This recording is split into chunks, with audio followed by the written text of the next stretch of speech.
چھوٹے بچوں کو بیعت کرنے کی شریعت میں اجازت نہیں. جب وہ بالغ نہیں ہے،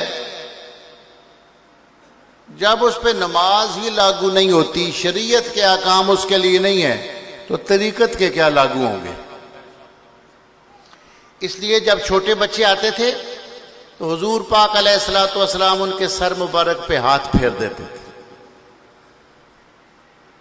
بیعت نہیں فرماتے تھے. لیکن امام ابن کثیر جیسا بندہ یہ لکھتا ہے کہ سرکار نے زندگی میں صرف 5 چھوٹے بچوں کو بیعت کیا.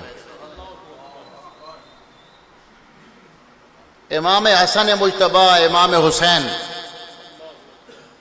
عبداللہ بن زبیر اور عبداللہ بن عباس، 4 چھوٹے بچوں کو بیعت. اس کے علاوہ کسی چھوٹے بچے کی بیعت ثابت نہیں. خود بیعت کیا اور پھر اس کا اثر دیکھیں، نتیجہ دیکھیں.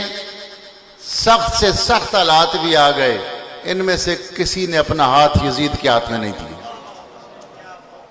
جن کو سرکار نے پہلے بیعت کر دیا تھا، امام حسن، امام حسین، عبداللہ ابن عباس اور عبداللہ ابن زبیر.